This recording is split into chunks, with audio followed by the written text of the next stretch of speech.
Why they alive? Baba na this one, there's a one for an AKA, the chicken line and my special. Why they alive for one day?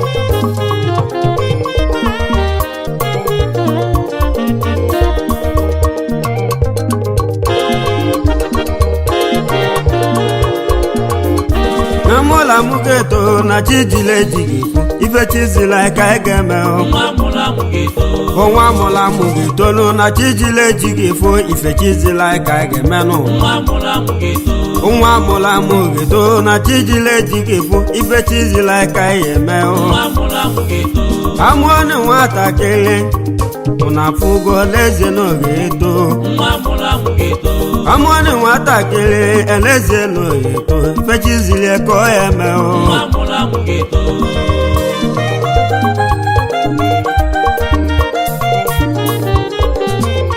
egwu m ka ji bịa n'ayọ n'olisa chukwu mmemme gelele n'ụwa kedu ndị ka ga-eme uwe buke nnọdụ na-agwụ egwu kedu ndị ka anyị ga-eme kedu ibe anyị ga-eme mana uwe buke nwanne m uwe buke na mamara ka mmemme ụwa mana uwe buke amụọnụ nwatakịrị una fugo mama n'enyi ya lanụ nwatakịrị ejo itelu odogwu ịma n'oge ebibe nwatakịrị ga-akwụ ọtọ n'ụnụ una fugo n'oge aga ije ome ya yetie ya n'ụlọ akwụkwọ ka ọgwụọ ka ibi ya sa agwụ agwụ nwatakịrị nọ n'ọgwụsị agwọ ọ chọba ife ọ ga-alụ alụ amụọnụ nwatakịrị eleze n'ojeje dị ife chiziri ka ọ ya mee chukwu eke egwu ụwa niile mụ na afụgo ka okelu ka mụ ya mee egwu mụ ka ji nwe bi ya nye aka mụ ji ebi eji m ebi ụwa mụo egwu nje ebi ụwa mụo na ma marụ ka mmemme ịmanụ uwe ebuka ọ dị nwanne m life and direct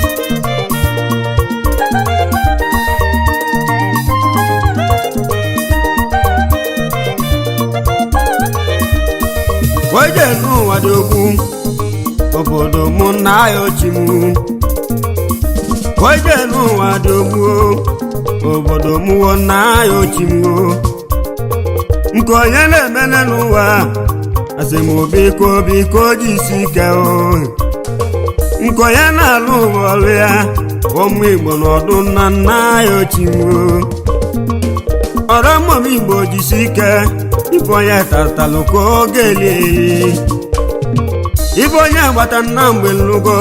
ka oge eli ma na-echilue echi oge adịghị mma onye kwe chi ya ekwe onye gbalị mbọ n'ezie bụ na afụ ụgwọ bụ nya ya elelio onwa amụla mụ ga-etolu na chijile ji ga-efo ife chizila ka anyị ga-eme onwa amụla mụ ga-etolu na chijile ji ga-efo ife chizila ka anyị ga-eme onwa amụla mụ ga-etolu na chijile ji ga-efo ife chizila ka anyị ga-eme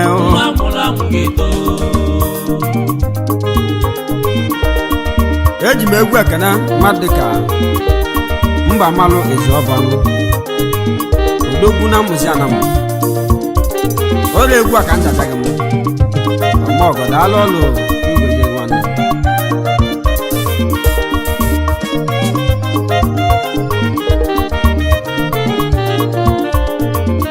wọmba mmanụ na-alụo nwezọba wọmmekene nwezọba na-alụo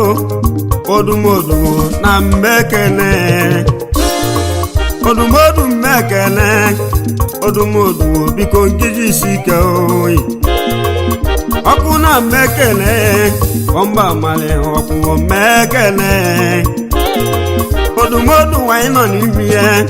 ụwa na-etieli ka nna ya Olisa ọkụ na mmekele mba malụ mmekele odogwu nwee zọba ọnụ ụmụ ekele ọ na-abụgo ji Chukwu gburu ụzọ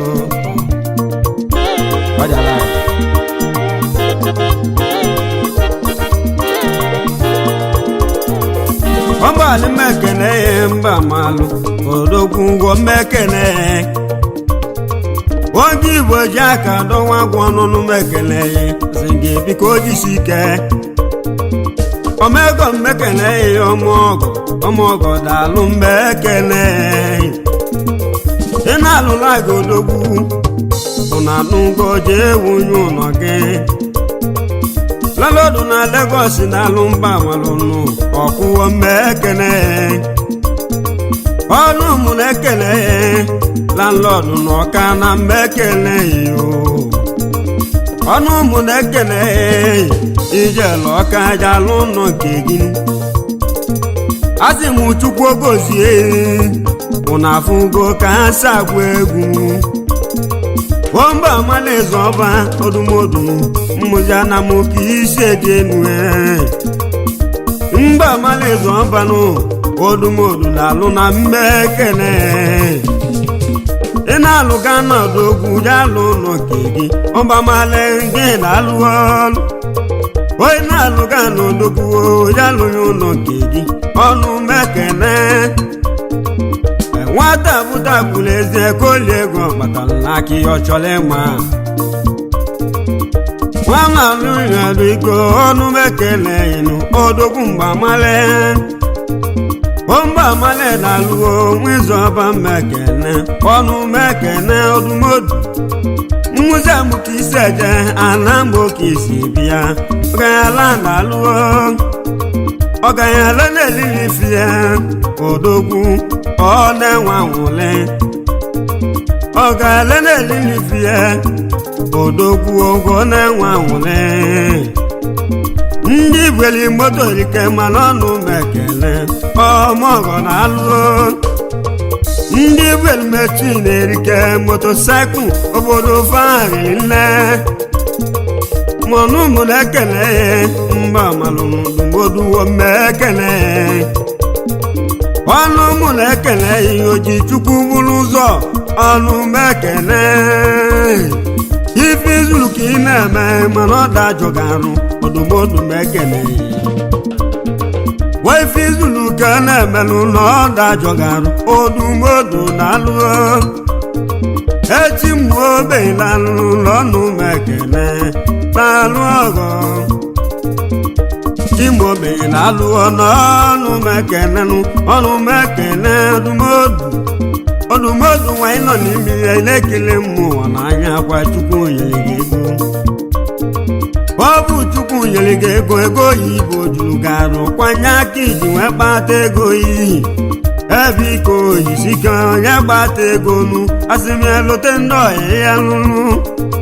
nwata bụta ka olive olie n'oge ọbatara n'aka ihe ọ chọrọ ịma odumodu mekele nwa jeli nri ya pili ọnụ mba ekene oge a na-aka ije n'odogwu jalụghị ụlọ nke dị ngwa ka anyị nọ n'ime oge a na-aka ị na-alụ jalụghị ụlọ nke gị odumodu na-alụ ọlụ ọmba male mmekele wee zọba na-alụọ oji Chukwu bụrụ ụzọ ọmụze mbụ ka isi ya eje ndị gara ka erike ọnụ mbekele ọnụ mụ na-ekele nwa mụla mụ ya eto ifechizile ka ọ ga-eme onye aka gị ji nweto ibe metravel ji akpata ego nke ịlụgo nwanne m n'aka iji mee travel odogwu ji akpata ego nke gị ọnụ mekele gị kpọbanya mbamale na-alụ otu onye ọmụọgọ dalụ ọmụọgọ dalụ ọmbamale dalụ ọnụ mekene iyo ebiko jisi ike onye gbalụ mgbe ya ejele ọnụ mekene odumodu nwanne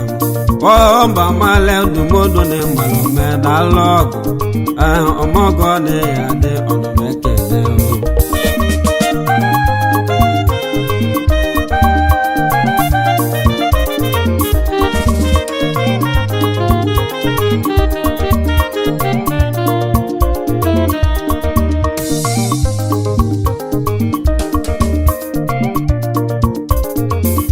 nwanna m na-alụ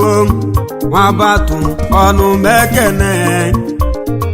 nwabatu mekene ọnụ mụ na-ekene obodo biko jisi ike nwabatu na-alụ n'ọnụ mekene omeata aka gị si wee bie enu nwanna m na-alụ aka na m ọgọ na-alụ biko jisi ike ebiko jisie ndike nọ ya gbalụ mbọ yeli ọnụ mekene nwabatu ọnụ mụ na-ekele aka na m ọgọ na-alụ ọlụ nwa nwa adịgo mma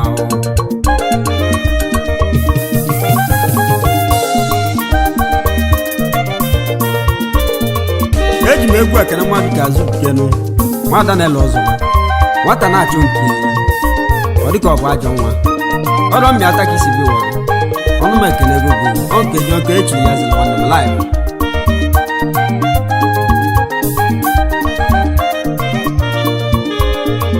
azụ bike mmekene na-alụ ọnụ mekene ọkada mekene yo nwada na-elu obodo mmekene nwada na-elu na-alụ ọla aka na m ọgụ mengwo ya ụwa nwa adịgo mma nwada na-elu dalụ ọkwada na-elu ọzọba womiata kisi webi azụ biko emu ọkwa kenya kina lubilobi azụ bika mmekene nwada na-elu odogwu ọnụ mekene kedu maka odumodu ọnụ mekene mbamale nwezo ọba ọzọgbọ mọgọ gaba ndị ogbele mgbotorike ndị ogbele ọka na-erike egwu ndị ọlụlụ na-erike ụnafụgo mba malọ emuoyi ndị bụ oji chukwu buru ụzọ oyimuo ọnụ mekene ọka na nwanne nwanne m ebiko gị kenelu m ọmba amali nwanne m ọnụ mụ na-ekele kedu maka mpete odogwu mpete nke igbo oyibo onye dịka mekenenu ụnafụgo nke igbo oliego nwabalị mmekene mgbe nwere m kosibi ya ọnụ mekene ọnụ mekene onye chilozelu n'ụwa bodo mụ na ya ojiri ebe ọma nwa amụla mụ ga-etolu na chijile ji ga-efo ifechizila ka ị ga-eme nwa amụla mụ ga-etolu na chijile ji ga-efo ifechizila ka ị ga-eme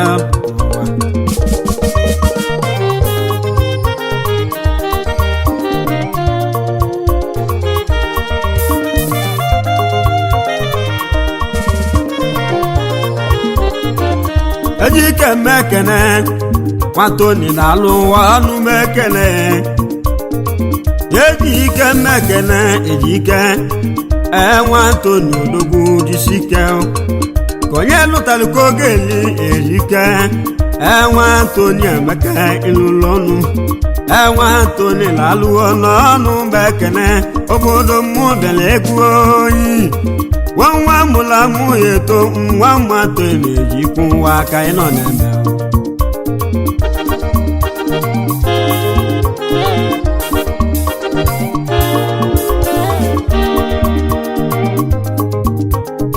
eji m egwu ekene mmadụ ka Ndubisi Obelu aka Thunderman daalụ ọgọ nwanne m Ndubisi mmekele ụnafụgo ọnụ mekele Ndubisi mmekele eke daalụ eto na ihe mmalụ mee wee egwe mekele iyo Ndubisi o nwa aka anyị nọ n'ime ya onye gbalụ mbọ ya eli obe na adịsọnle na-agwa gị ya onye gbalụ mbọ ọ dị alive nwanne m Bonandi mekene wezoba mekene onu mekene ona munde daluwo wezoba mekene waka ino nembe ebiko ni gidi sike no ye gbalumbo yele obodo mu na ekwe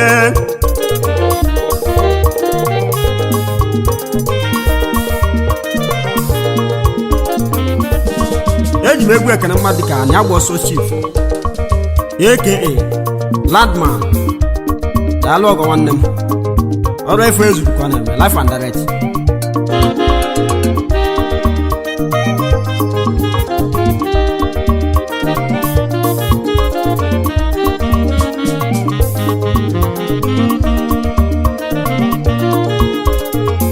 chukwu mekene daalụ ọnụ mekene chukwu mekene daalụ ọnụ mekene yo eke daalụ ọlụ ụna afụgwọ onye zuru ka ọ na-eme Igbo mekene na na-adazụ ụwa zọ ụwa ka anyị na-eme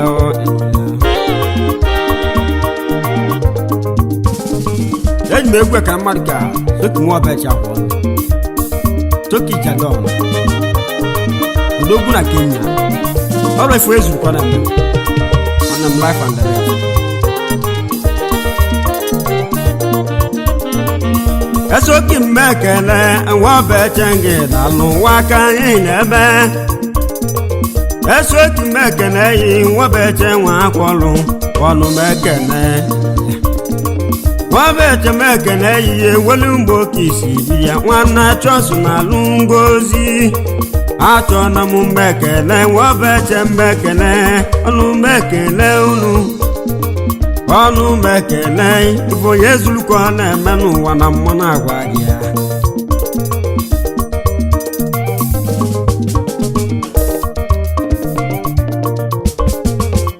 Basili mekene importa manel alụ ọnụ mekene Basili mekene importa manel alụ importa ọnụ mekene o importa biko jisike ụna afụgo na nna agwụ egwu obena disonde na agwụ egwu na abụgo nnụnụ ọkwa egwu njebi enumu egwu na-njatụ aka alaka ụwa mụ obodo mmụọ na-achụ ya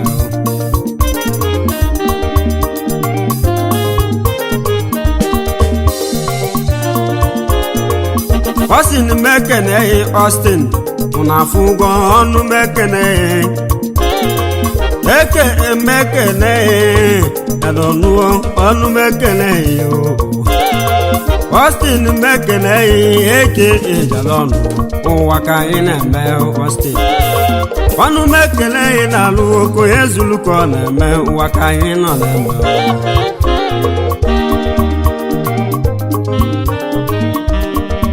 eji m egwu ekere mmadụ ka Silopi nwanne m daalụ ọgụ Lopman ọlọchukwu na-eme ụwa mmadụ na-eme life and direct ije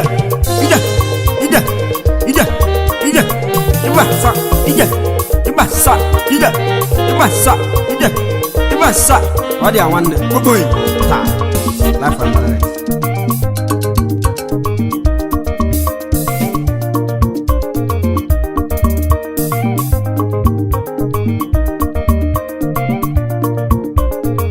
amechi na mekene nwa njave ego yi ọlụ ọnụ mekene amechi na mekene nwa njave ego ji ọlụ onye afọ ego n'ụwa nwa njave ego ji ọlụ mana ọrụzi ego ji ọlụ amechi anjaba nnụnụ mekene nwa njave ego ji ọlụ ọnụ ụmụụlọ ekene amechi njibu ọya n'ego pịọ amechi onye afọ ego na mgbe nwere mana alọgọ nwanne m ọ bụ na adịsọ ndị ndị eze nwofọ na aka echiga line na ma special life and direct odumodu mekene odumodu anamu obodo nu mekene odumodu mekene odumodu anamu dalu waka ileme nu mekene dalu waka ileme odumodu anamu oji chukwu bụrụ ụzọ dalụ hụmba malịza ọba ya chukwu gozi landlọdụ na-aga n'Odogwu landlọdụ na Lagos steeti landlọdụ ke bụ n'Ọka landlọdụ ke bụ na mgbe eze Anamụ dumodu dalụ dumodu Anamụ ọnụ mụ na-ekele yi ndị Igweli Igbo terike ọnụ m ekene odumodu ọnụ mụ na-ekene odumodu Anamụ dalụ ugwu ogozie yo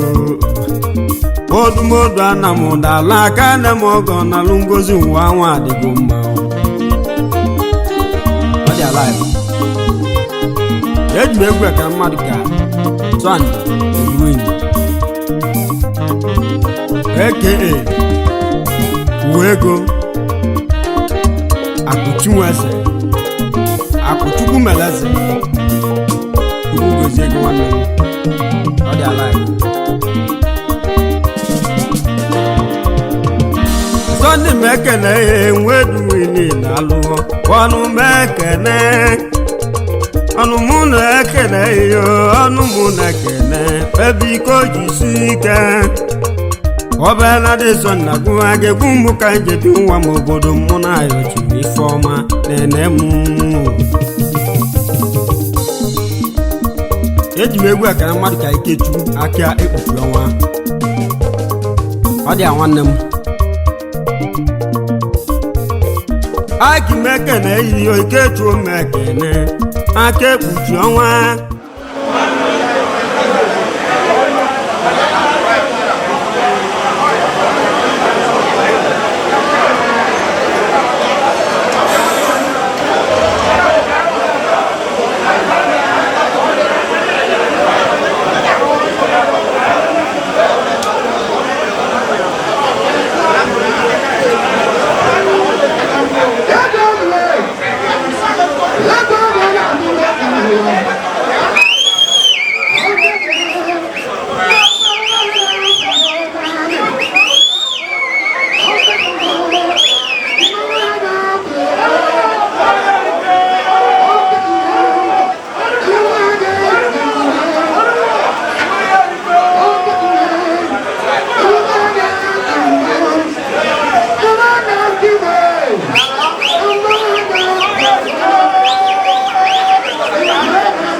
Thank you.